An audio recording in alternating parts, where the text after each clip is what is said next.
My boyfriend wishes to part ways with me, and I find myself reluctant to let go. He is tall, handsome, and comes from a wealthy family. Hesitantly, I inquired, "Could you introduce me to another man?" Jiangji stared at me, utterly bewildered, a plethora of questions reflected in his expression. Huh? Just moments ago, he had proposed the breakup. He presumed I would react like his previous girlfriends, clinging desperately and pleading for him to reconsider. However, the frown that had been etched on his face instantly crumbled upon hearing my words. He appeared momentarily stunned, as if questioning whether he had misheard. Jiangji cupped his ear. "What did you say? I didn't catch that. Could you repeat it? Could you introduce me to another man?" I patiently reiterated, providing further clarification. "You men understand men best. Please recommend a good one. Someone just as tall, handsome, and wealthy as you. Is that possible?" I implored him with a pitiful gaze. Jiangji, in a fit of anger, broke into a sardonic smile. "Songjun, I truly underestimated you. Your looks may not be remarkable, but your ambition is considerable, and your appetite is quite large." I blinked, unfazed, and reached out to tug at his sleeve, gently shaking it as if whispering sweet nothings in a lover's playful tone. "Brother Ji, please? I beg of you." Without a hint of mercy, Jiangji brushed my hand away as if it were something filthy, vigorously wiping his sleeve. He raised his gaze, glaring fiercely at me, grasping my chin with an iron grip. "You better wait." I instinctively rose on my toes to plant a kiss on him. Jiangji recoiled in distaste, turning his head aside, ignoring the disdain in his eyes. I wrapped my delicate, feeble hands around his neck and boldly kissed him again, contrasting his hardened heart with my soft lips. The moment our lips met, it was fleeting. "That I'll be waiting for you, Brother Ji," I murmured. Jiangji hesitated, a flicker of uncertainty passing through his eyes, gradually revealing the sentiment of regret. I blew him a kiss from afar, reminding him, "I await your good news, Jiangji, Brother Ji, Jiangji." In that moment of severing our connection, a boundary befitting that of strangers was established. Regardless of how Jiangji wavered or wrestled with his emotions, I stood up, gathered my bag, and departed, paying only for my portion at the counter. Every penny accounted for, utterly cleaned. I settled the bill. A voice called out from behind, "Wait." I donned a pair of sunglasses from my bag and walked away without looking back. To take up and to let go, I mastered both. 2. As I approached the car, Jiang Zi's twin brother, Jiang Zi, sprang forth unexpectedly. He tilted my chin upwards and teasingly suggested we embark on a romantic liaison. I nodded in agreement, willingly acquiescing. Jiang Zi's actions were remarkably swift. He promptly delivered his younger brother to my doorstep. Jiang Zi opened the car door with utmost chivalry, inviting me to take the passenger seat. Half an hour later, we arrived at the mountainous villa district. As the gentle breeze caressed us, Jiang Zi turned to glance at me. I smiled, entwined my arm with his, and leaned closer, gazing at him with a cheerful sparkle in my eyes. Jiang Zi appeared momentarily taken aback, and, as if compelled by an unseen force, lowered his head and gradually leaned in. Just as our lips were about to meet, it was as if a sudden realization struck him, and his expression cleared with lucidity. He abruptly pushed me away. I stumbled back a few steps and, upon regaining my balance, caught sight of the disdainful look in his eyes, thick as molasses. Indeed, my appearance was unremarkable, utterly ordinary. The twin brothers, Jiang Zi and Jiang Zi, were exceptionally striking, radiating allure. Tall and athletic, with chiseled abs and a perfectly sculpted physique, they possessed everything one could desire. Their lineage was impeccable, hailing from the elite circles of Jiangzhou City, leaving no room for criticism. Surrounded by beauties, they undoubtedly regarded someone as inconspicuous as I with contempt. Jiang Zi's interest in me was likely a mere distraction following his recent breakup with his girlfriend. Spotting me, he had whimsically pulled me into his orbit, brazenly declaring his intent to date me. Enchanted by his looks, physique, and background, I readily consented. I was fully aware that he sought a change of pace, and yet I was unwilling to relinquish the opportunity presented by this affluent and handsome suitor, thus engaging in a mutual deception. It must be said that Jiang Zi was quite generous when it came to spending on his girlfriend. A mere glance from me would prompt him to whip out his card without hesitation. His prowess in the bedroom was equally commendable, leaving little to be desired. After a month of this tenuous relationship, Jiang Zi ultimately grew weary of me, a conclusion I had anticipated. "You're just too ugly. We must part ways," Jiang Zi declared. His words more cutting than his brother S. Jiang Zi had at least softened the blow by suggesting he was simply tired of the relationship. I tucked my hair behind my ear and regarded Jiangzi, whose demeanor was unexpectedly gentle as he spoke in a soft tone. Breaking up is fine, but do find me a man. 3. Jiangzi let out a sarcastic laugh, his anger manifesting as humor. You truly are just like my brother, shameless and thick-skinned as a city wall, clinging to our circle with no intention of leaving. I remained unfazed, gazing at him with eager anticipation. Jiangzi met my gaze for 3 seconds before slowly retrieving his phone. All right, as you wish, ex-girlfriend. He tapped away on his phone, then tucked it away. Let us go. The guys are at the villa. Let us see who wants you. With that, Jiangzi impatiently reached for my arm. I promptly raised my hand to halt him, meeting his expression of annoyance tinged with a hint of curiosity. I smiled gently. No physical contact between men and women. Just a moment ago, we had been walking hand in hand, and now I was putting a considerable distance between us. Jiangzi paused, momentarily taken aback, and waved dismissively, attempting to mask his embarrassment. I can't be bothered with you. Who would want to touch you anyway? Truly, the uglies stir up trouble. The more he spoke, the more it seemed he was trying to conceal something. I understood his game, but chose to remain silent. Jiangzi, flustered and angry, strode forward, mumbling under his breath. Ha, who cares? I followed him at a leisurely pace. In my phone's notes, I marked a check next to Jiangzi's name, half an hour. Jiangzi, 1 month. Jiangzi, half an hour. This pair of twins was indeed handsome. Reflecting on my first love, Jiangzi, didn't he seem so bad after all? Beneath Jiangzi's name, I noted my evaluation. Generous, satisfactory performance. For Jiangzi, I recorded half an hour, with a note stating explosive upon contact, performance unknown. 4. The villa was ablaze with light. Each individual was strikingly attractive, all boasting long legs, some with their collars undone, revealing a glimpse of their chests and exquisite collarbones. As I entered, a collective gaze turned towards me, some filled with disdain, others laced with intrigue, and a few curious. I feigned ignorance, maintaining my composure as I surveyed the room, ultimately resting my gaze on a semi-reclined figure. There was no mistaking it. He revealed a sliver of his toned abdomen, strikingly pale, with abs that appeared remarkably firm. Who wouldn't he be captivated?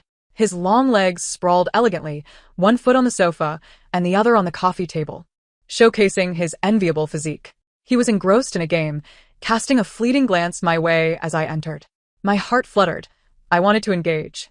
A derisive laugh shattered my reverie. I shifted my gaze, realizing it was the twins who had spoken. My eyes were almost glued to that individual. The surrounding crowd erupted in whispers. What game are you playing? Jiangzi inquired, addressing the gamer. Haven't you noticed someone is staring at you without blinking? Jiangzi nudged the gamer with his foot. Your girlfriend is watching you. My heart ached at his blatant violence. The gamer, still focused on his game, was clearly irked by the interruption. Hearing the term your girlfriend repeatedly only fueled his fury, and he shouted without looking up. What are you standing there gaping at? Come over. What's wrong? Are you embarrassed because your 2 exes are here? You don't want to be seen with me? Am I really less appealing than those twins? Immediately, I scampered over, seating myself beside him, slightly leaning my head on his shoulder, my fingers gently brushing against his arm, teasingly grazing his exposed abdomen. Indeed, it was quite firm. Under the peony, one dies. Even as a ghost, one is still charming. The gamer shifted uncomfortably, attempting to withdraw his arm, but as he was at a critical moment in his game, he could only frown and continue playing. Laughter erupted around us, including the twins' acerbic remarks. Wow, you're really clingy. What a sticky situation. I paid them no mind, my focus solely on my current boyfriend's face. With a high nose bridge, large eyes, and luscious lips, he must be delightful to kiss. His long lashes were perfect for catching tears. I was so engrossed that I noticed nothing beyond my own desires. When the gamer won the game, I gleefully kissed his cheek, just as soft as I had imagined. You're amazing. As the saying goes, one doesn't strike a smiling face, especially since I was now his new girlfriend. The gamer was neither pleased nor displeased. His brows were furrowed. The eager gazes of his friends only deepened the lines on his forehead. Tenderly, I reached out to smooth away the worry from his brow. The gamer grasped my wrist firmly, enough to redden my skin. With such strength, he must be quite vigorous. Just as he opened his mouth to scold someone, he caught sight of the twins' watchful eyes. Suddenly, understanding dawned upon him, and he smirked knowingly. He abruptly pulled me into his embrace, laughing with abandon. Songjun, let your boyfriend show you how to play. I smiled sweetly, my cheeks flushed with shyness as I nestled into his embrace. All right, brother Wenren. 5. In the following days, I found myself either playing games with Wenren Shi or on my way to play games with him. Songjun, you rookie, what are you staring at? Use your skills. Are you saving your ultimate for a rebellion? Songjun, what are you looking at? Look at the opponent. Their gun is aimed at your head. Why are you wandering around? Damn it, are you dead? Just standing there to get your head blown off. Fuck. My technical skills are undeniably lacking. When Renshi's fury escalated from a mere flicker to a blazing inferno, ultimately soaring to a level akin to a rocket ready to explode at the slightest provocation. I went from lying in his embrace to sitting beside him, and eventually, I found myself keeping a safe distance, fearful that a moment of impulsiveness might send me flying across the room. Damn it! After abruptly ending the game, when Renshi hurled his phone against the wall, shattering it into a myriad of pieces. His expression was dark, a storm cloud looming over him, and I felt an ominous premonition that trouble was brewing. Sure enough, without uttering a word, when Renshi tossed me onto the bed. His intellect was simplistic, while his physical prowess was undeniable. I felt stars dancing before my eyes. As his face gradually flushed, I interjected, I have something to tell you, but can we discuss it after I wake up? Please. After a moment's contemplation, he nodded in agreement. The following morning, after a tumultuous night, when Renshi grasped my shoulder earnestly. Your looks are mediocre at best, but your gaming skills are absolutely abysmal. Utterly pathetic. I could no longer tolerate it and declared, I want to break up. This house will serve as my severance pay. Without a second thought. When Renshi pulled up his pants, turned his back on me, and tossed the keys aside as he walked out. In a timely manner, I called after him. Breaking up is fine, but you must introduce me to a man. His steps faltered, almost slipping as he turned around, incredulous. What did you say? You want me to find you a man?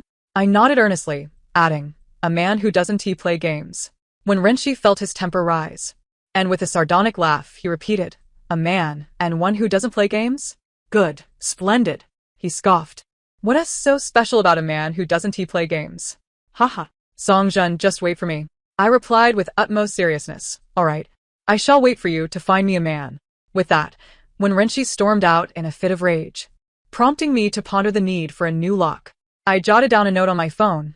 When Renshi, a week's worth of gaming addiction, with exceptional stamina and strength. Yu Huayong does not play games. His passion lies in fishing, often spending entire days at it. I sat beside him, suffering countless mosquito bites. But the moment I laid eyes on his captivating visage, all complaints vanished. Yuge, the fish is biting. As soon as I spoke, Yu Huayong tugged on the line, reeling in a lively, plump fish. His expression remained stoic, yet a hint of a smile flickered in his eyes. A cool and handsome man who has a penchant for fishing, he had me thoroughly enchanted. Seizing the moment, I leaned in and pressed a soft kiss against his lips. Yu Huayong paused, then deepened the kiss, pressing my head closer. I licked my lips, feeling a surge of warmth and affection. As the night air thickened, I could no longer contain myself and leaped toward him. He embraced me with one arm while wielding the fishing rod with the other. The lake shimmered with ripples, startling any fish that dared approach the bait. At long last, we concluded our outing, leaving me utterly exhausted. Yu Huayong, however, suggested our next fishing trip could last 10 days, or even half a month. Just he and I beneath the cerulean sky. This was more than fishing. It was clearly a pursuit of my heart. Little did I expect that this time his group of close friends would also join us. On the cruise, a plethora of attractive men and women surrounded us, dazzling to behold. As I stood there, the atmosphere fell silent. I paid no mind to their stares or whispers. My gaze unwaveringly fixated on the man with the fishing rod. I approached and linked my arm with his. Yu Huayong's countenance remained impassive as he picked up the fishing rod and bucket, making his way to the deck. Before we could even begin, we encountered a pair of twins, each accompanied by a beautiful long-haired woman. They were as striking as ever, unabashedly flamboyant. One of the lovely women, linked to Jiangji, raised an eyebrow and scrutinized me. I expected an angelic visage, yet this was hardly recognizable amidst the crowd. Her voice was shrill, drawing curious glances from those around. Jiangji's companion seized the opportunity to chime in, tired of exquisite delicacies? Sometimes a simple bowl of porridge is a refreshing change. though I never anticipated this cheap porridge would actually suffice. The twins remained silent, leaning against the railing, appearing indifferent and detached from the situation. Yu Huayong did not speak up to defend me, which only reinforced my lack of concern. The affront was not to me but to him. Since the main party showed no interest, I felt no need to embarrass myself further. I gently shook Yu Huayong's arm, offering a tender reminder: the sun is shining, and the breeze is gentle. We are bound to catch a big fish today. Yu Huayong offered no response, simply continuing toward the deck. The twins' languid demeanor abruptly shifted, disbelief evident in their expressions. I paid no heed to the irrelevant outsiders. As I settled down, preparing to cast my line for a big catch, another troublemaker approached. Yu Huayong, you really don't discriminate. It's been nearly a week, and you still haven't broken up? The newcomer rubbed his chin, his round eyes scrutinizing me. This woman is quite ordinary. How have you not grown tired of her? It's about time I had my turn. Yu Huayong remained silent, his focus solely on his fishing rod. I interlaced my arms with his, resting my head on his shoulder, curiously examining the intruder. Dressed head to toe in designer labels, with wild hair and numerous piercings, he exuded an air of cool arrogance. He was a member of their circle, known as He Fanong, who had recently returned from abroad. Once I part ways with Yu Huayong, I intended to ask him to introduce me to He Fanong. A truly sophisticated woman should experience the charm of handsome men. Today haul was impressive. I even caught a transparent jellyfish. However, due to its toxicity, I had to release it back into the sea. As night fell, a lively chatter filled the air. The twins were considerate enough to help their female companions grill seafood, yet these two women seemed intent on eliciting some reaction from me, relentlessly pursuing me. Look at you, grilling squid all alone. How pitiful. Why must you even cook for your boyfriend? Doesn't he help you? Xiao, why provoke her? The onlookers' gazes were rife with ill intent, yet they refrained from mocking my boyfriend's girlfriend out of respect for Yu Huayong. I remained unfazed. What did it matter? He was my boyfriend, and I indulged him as a matter of intimacy. Outsiders could hardly comprehend.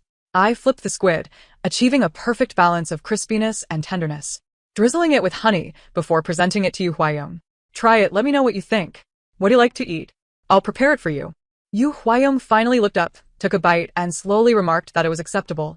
A smile spread across my face as I caught a glimpse of my own joyful reflection in his eyes. I owe you thanks. It's because of you that I get to enjoy the seafood today. He merely responded with a grunt.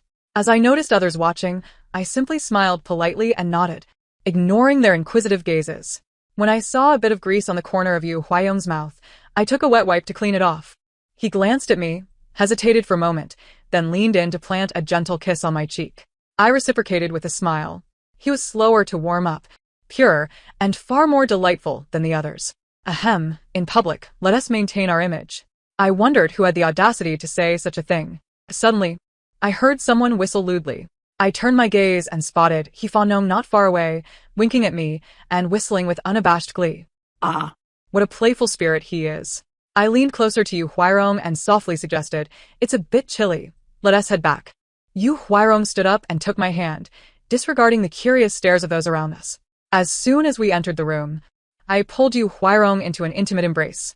He was not particularly enthusiastic about such matters, and I often had to take the initiative, but thankfully, he performed quite well. It was indeed a unique pleasure that lingered in my heart. As Yu Huayong drifted off to sleep, I gently caressed his face. Yes, my love for him only deepened, and I found myself irresistibly drawn to kiss him several times. Having eaten little for dinner, I felt a twinge of hunger. Quietly, I slipped out of his embrace, intending to search the kitchen for a snack. To my surprise, even at this hour, the group was still reveling. Just as I returned with some pastries, I encountered a woman named Xiao. Why are you hiding in here with Yu Huayong instead of joining us? Engaging in some mischief? The evening sea breeze was slightly cold, and as I pulled my coat closer, my loose hair was tousled by the wind, revealing fresh red marks on my neck. I remained silent. Everything was understood without words.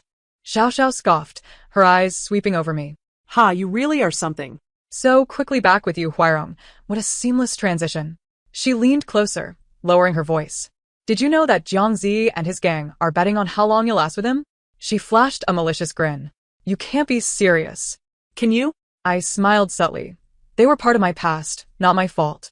Observing her strikingly beautiful yet ostentatious face, I kindly warned, jealousy can distort one's appearance. Even a beauty like you is no exception. Xiao Xiao's expression froze in disbelief. Excuse me, I said, brushing past her. On my way back, I bumped into Wenren Shi and Jiang Zi, both engrossed in their games with heads bowed. Jiang Zi suddenly stiffened, reaching out to stop me. Did a mosquito bite you? Wenren Shi cast a curious glance at me. What mosquito? That's clearly a kiss mark. I pulled my coat around me, concealing the marks, and smiled softly. This is none of your business. It's unethical to covet your brother's woman. Jiang Zi's face darkened. Then he sneered. Yu Huairong is truly hungry. He'll eat anything. Ugly, smelly stuff, all brought to bed. Wenren Shi, frustrated by their banter, kicked out at Jiang Zi. Who are you mocking? Just because you can't have the grapes doesn't mean they're sour. Seeing the commotion, I decided to walk past them, their bickering echoing behind me. Wenren Shi, how dare you kick me? What of it? I'll still fight you. Two childish fools. Once back in my room, I leisurely finished my dinner and freshened up. Yu Huairong was still asleep. The next morning, when I awoke, Yu Huairong was already gone. Upon searching, I found him once more sitting by the lake, fishing. He wore sunglasses that obscured his expression. Good morning. Have you had breakfast? He nodded slightly. I affectionately leaned in to nuzzle his cheek. Merely gazing at his handsome face was enough to satiate my appetite. Footsteps approached from behind, and when I turned, I discovered Jiang Zi and Wenren Shi both donning sunglasses. I quickly averted my gaze. What was there that I needed to hide? This seaside journey lasted for half a month. Upon returning, I moved into Yu Huairong's standalone villa in the suburbs. Behind the villa lay a serene lake, with a pavilion at its center. Yu Huairong, when free, enjoyed fishing from a boat on the lake. His diet was healthy, and his routine was regular. He ate 3 meals at set times, retired to bed promptly at 10, and woke at 7. He was quite considerate.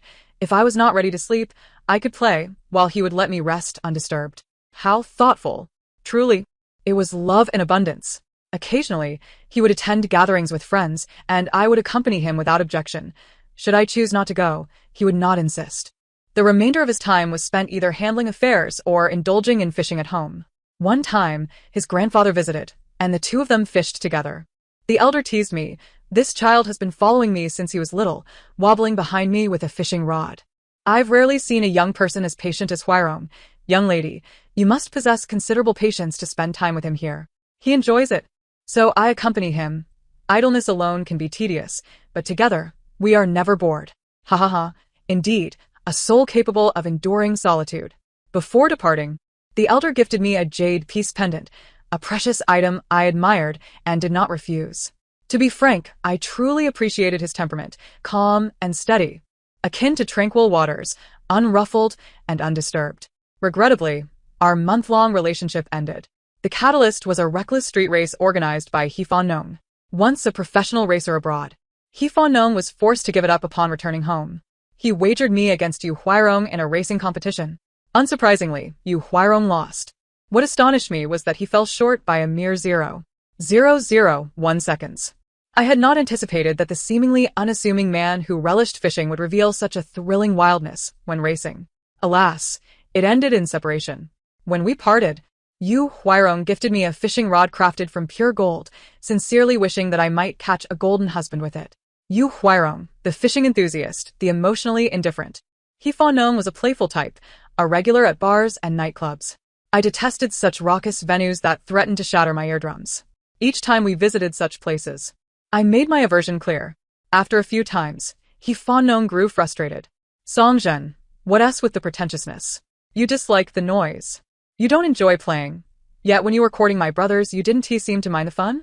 I subtly suggested that if he couldn't stand it, we could part ways as long as he introduced me to someone suitable afterward. I did not care whether he was pleased or displeased. I merely viewed this relationship as a minor emotional episode, and I had no desire to placate him. A disobedient puppy was not worth my effort to soothe. Unsurprisingly, He Nong, in a fit of rage, laughed bitterly. Fine, fine, be high and mighty. He stormed out. The housekeeper observed this scene with a frown. I stood up, grabbed my bag, and left, ignoring the housekeeper's attempt to intervene. There was no need to linger over those unworthy of my concern. The house that Wenren Shi gifted me had been sold the moment I received the keys and completed the property transfer. With the proceeds, I purchased another unit in the same complex. Coincidentally, The resident below was Jiangzi. So, you've come to my place to pursue me? I told him. It's too late. We've already parted ways. You are now Hifanong's woman. Please maintain some moral standards and refrain from straddling two boats. Jiangzi raised his head haughtily, casting a condescending glance downward, arrogant and rude, reminiscent of a tabby cat I once owned that I could never quite tame. Childish antics. I muttered, glancing at the elevator button. You're blocking my way.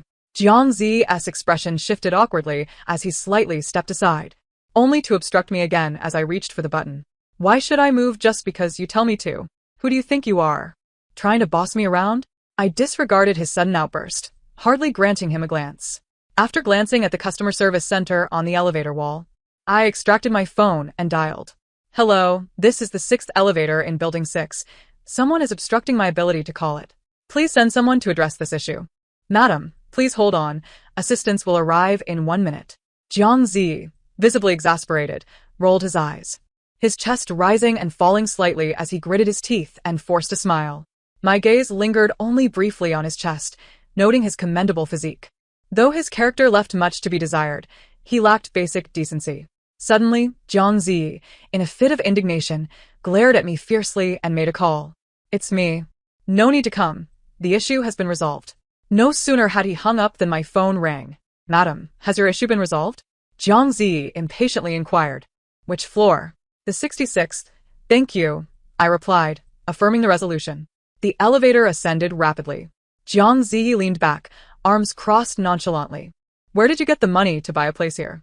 He pondered, a mocking smile creeping across his face. I presume it was all acquired through men. I tossed my hair back, casting him a fleeting glance as if bestowing a favor. His expression momentarily faltered. I replied, nonchalantly, my ex-boyfriend is quite generous.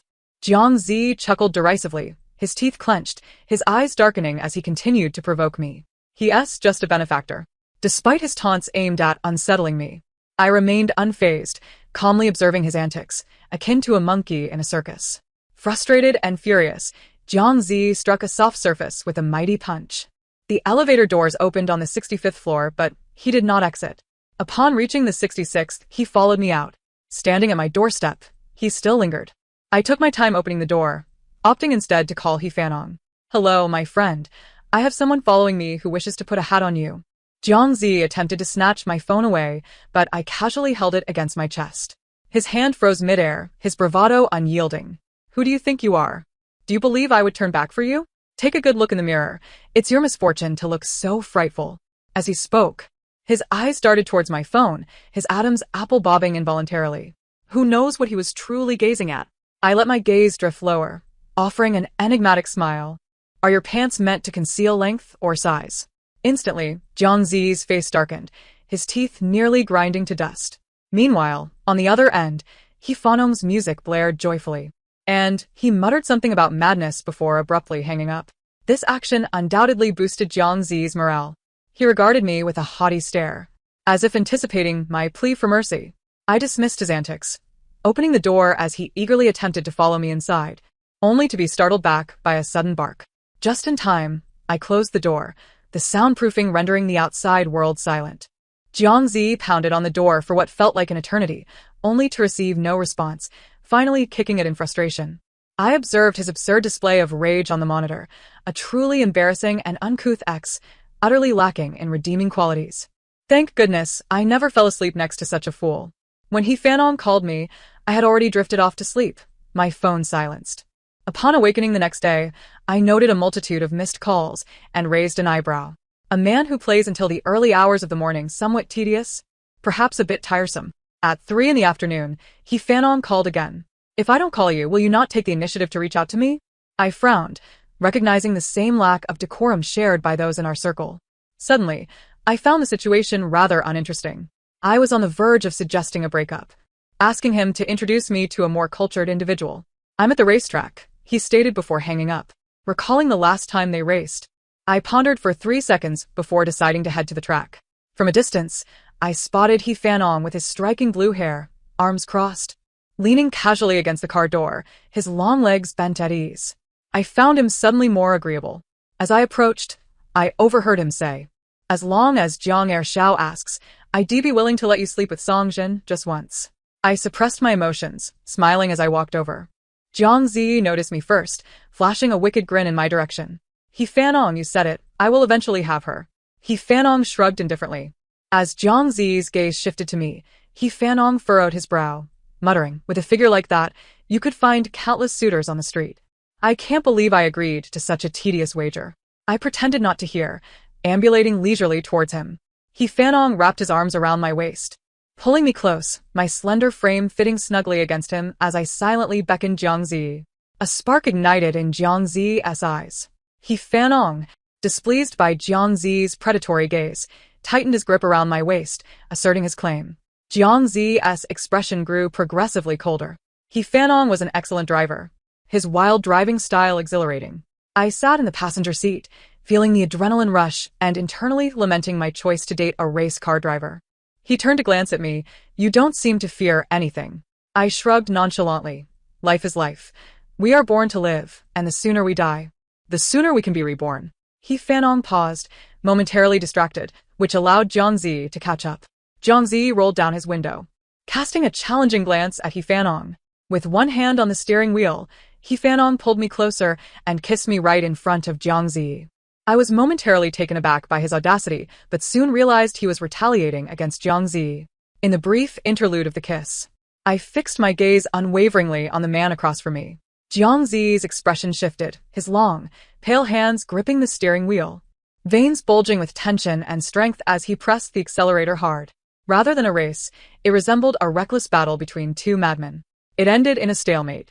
I exited the car, feeling unwell, while He Fanong cheerfully opened the door, circumvented the vehicle, and embraced me tightly, smirking at Jiang Zi still seated inside. Today is a fine day, he hummed nonchalantly. I felt slightly dizzy, my stomach uneasy, yet I clearly perceived Jiang Zi's sullen demeanor. On the way back, the car's radio reported breaking news. Just 10 minutes prior, a modified racing car had crashed into a barrier. According to insiders, the vehicle belonged to the prestigious Jiang family of Jiangzhou. I immediately turned to He Fanong, who remained unfazed. Anyone daring enough to encroach upon a brother's territory deserves a lesson. So he heard about it last night, which explains the incessant calls. He Fanong drove us to his villa in the suburbs. I keenly observed that the mountain opposite housed the standalone villa of Yu Huairong. Upon entering, He Fanong pushed me against the door and kissed me. I never expected you to be quite so popular. The cleaning staff discreetly turned away, opting to mind their own business. He Fanong swept me up into his arms and carried me into the adjacent elevator, which took us directly to his room on the 3rd floor. He kicked the bedroom door shut, gripping my chin firmly, his gaze intense yet appraising. Jiang Zi, didn't he touch you? I nodded, finding a unique allure in his demeanor. Sharing a bed with him would certainly not be a loss. He Fanong posed a question. What do you think of Jiang Zi? I tilted my head in contemplation, only to have He Fanong grasp my chin, compelling me to focus solely on him. Handsome, yet lacking in manners. Just like you. This answer seemed to amuse He Fanong, who raised his eyebrows with pride, even the piercing on his brow appearing more pronounced. He wrapped his arm around my waist, humming with delight. You present quite the contrast. Outwardly demure, yet fervently passionate behind the scenes. I refrained from countering, preoccupied with thoughts of when to end things. He Fanong, a reckless playboy, was utterly unrestrained. He Fanong took me for a leisurely ride through the mountains, leaning in to kiss my neck. Your ex lives across the way, shall we pay a visit? He referred to Yu Huairong, residing on the opposite mountain. Just as I was about to decline, he flicked the reins, jolting me and forcing me to cling to him. This evidently pleased him. We galloped along, the rhythmic sound of hooves drawing near the lakeside. Yu Huairong remained engrossed in his fishing, not lifting his gaze. I let out a cry, biting He Fanong's shoulder in frustration. Beast. At that moment, Yu Huairong finally cast a fleeting glance our way, his expression slightly furrowed. You've gone too far. He Fanong retorted, displeased. She is my woman. What business do you have here, ex? Yu Huairong averted his gaze, staring at the gently rippling lake. The Jiang family will come after you. He deserves a beating. He Fanong scoffed, displaying his indifference. He Fanong was reckless, seemingly oblivious to the danger as he insisted on riding around the lake. I wished to bite him in half. After the circle concluded, he rode towards Yu Huairong. While I could not see his expression, the atmosphere felt particularly tense. Yu Huairong collected his fishing rod, unperturbed, and turned to leave. He Fan Nong bit my ear, asking, "Can such restraint satisfy you?" I silently scoffed, thinking it better than his incessant lustful antics. I suppressed my true feelings and feigned a pitiful expression. "Let's head back. I haven't had breakfast yet." He Fan Nong remained silent, merely flicking the reins. Such beastly behavior. In the following days, He Fan Nong appeared increasingly busy, leaving early and returning late.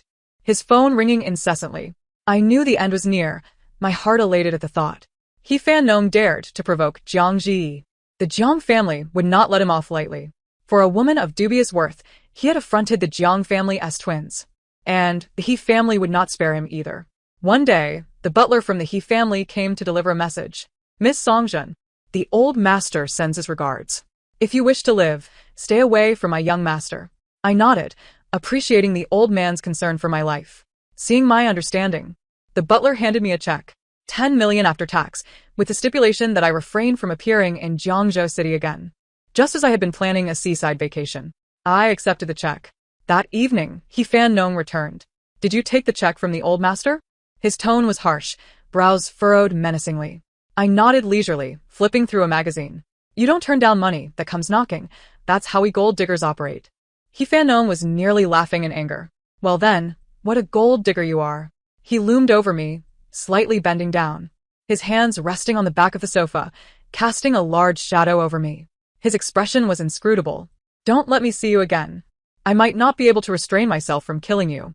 Hearing him say this relieved me, prompting me to pat his face. Happy breakup. He Fan Nong, a playboy with a ruthless streak, had been a constant in my life for 19 days. 3 months later, in a small coastal town, a pure-looking young man with pale skin shyly presented me with a bouquet. "Zhanjia, happy 1-week anniversary." So sweet. I smiled, pinching his cherubic cheeks before giving him a kiss. Xiang Zisun's face flushed crimson, and he sheepishly scratched his head. "Zhanjia, shall we have dinner together tonight? I want to cook for you. I've practiced with the chef at home." Seeing his confidence, I raised an eyebrow in approval. "Sounds good.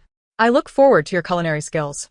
Xiang Zisun slyly wrapped his arm around my waist, his fluffy head nuzzling against my neck. "Are you tired from studying?" My freshman schedule was quite packed. "Yes, very tired. I even think of you in class."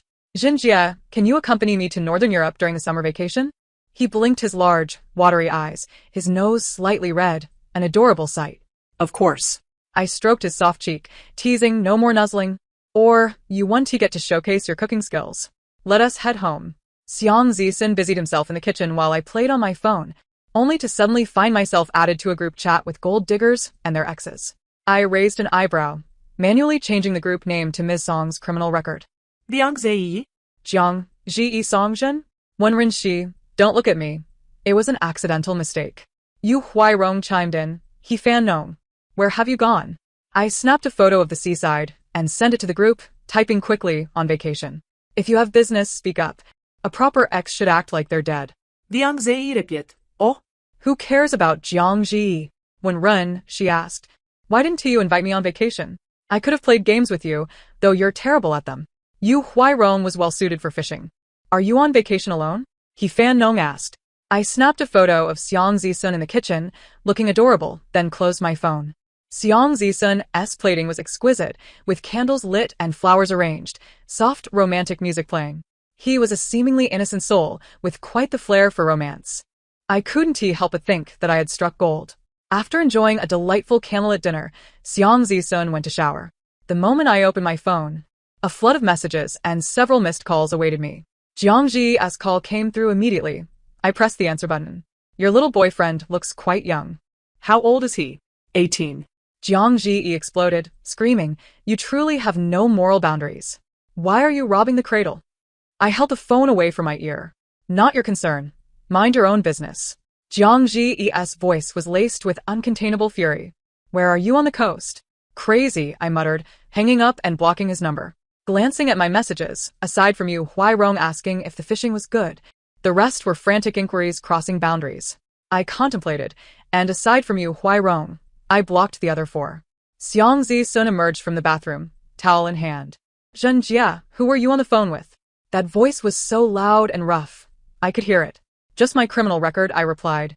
taking the towel from him as he obediently lowered his head, and I leisurely dried his hair. Soon, blushing, Xiang Zisun dashed off to fetch a hairdryer. Zgenya. Hurry and shower. I'll lie on the bed waiting for you. I raised his chin, teasing, so eager? Xiang Zisun blushed and playfully pushed me towards the bathroom. A year later, Xiang Zisun took me to meet his parents. His mother hesitated, and once others had left, she quietly took my hand, her cheeks flushed, and softly said, "We have no demands for Zisun. We just want him to be safe and happy. As long as you're healthy." Seeing her blushing face, I finally understood where Xiang Zisun's propensity to blush came from. I clasped her hand reassuringly. "Annie, rest assured, Zisun and I will be just fine." The Xiang family had 3 children, with Xiang Zisun being the youngest, spoiled since childhood, and they held no expectations for him to inherit the family business. The meaning of the Xiang family arrangement is to become engaged first and wait for Xiang Zixuan to graduate before obtaining a marriage certificate.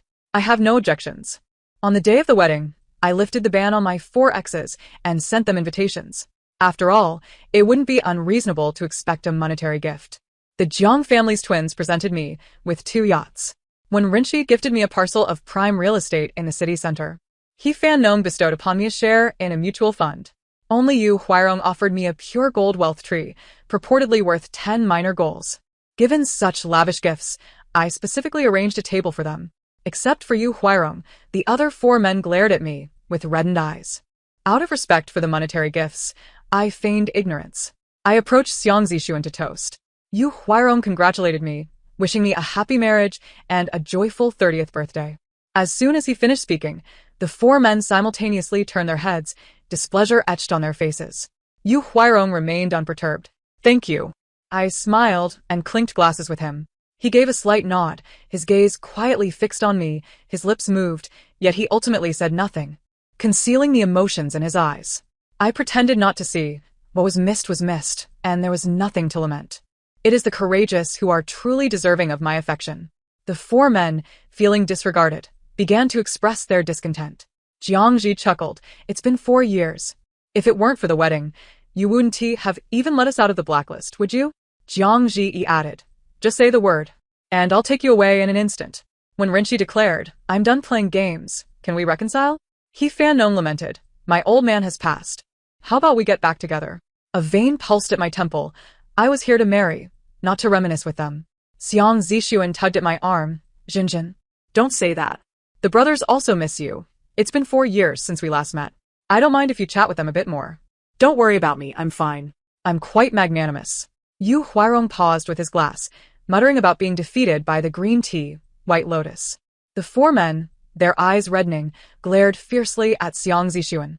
I pulled Xiang Zixuan behind me protectively. Xiang Zixuan provocatively blinked at them, silently mouthing, "Hand down, defeat, surrender." Witnessing their faces redden with rage, I cast a thoughtful glance at Xiang Zixuan. He blinked innocently, as if to say, "I did nothing." I remained noncommittal. Alas, it was merely playful banter. My own husband I shall pamper. The end of the tale. Thank you for listening. If you enjoyed it, remember to like and subscribe. Until we meet again in the next story.